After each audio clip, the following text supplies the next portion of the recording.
Akala ng marami, napakalaking capital ang kailangan for starting a business. Kaya maraming takot sa pag-uumpisa.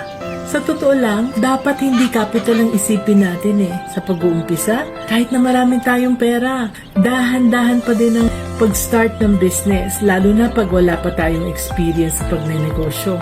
At first, we need to find a business according to our business calling. Yung type mo, yung kaya mong gawin or pag-aralan. Tapos, bumili or gumawa tayo ng konti. Just a few pieces, tapos benta natin. And then get feedback. Pag sunod-sunod na, tuloy-tuloy na ang pagbibili ng mga customers sa atin, dyan mo na dagdagan ng capital mo.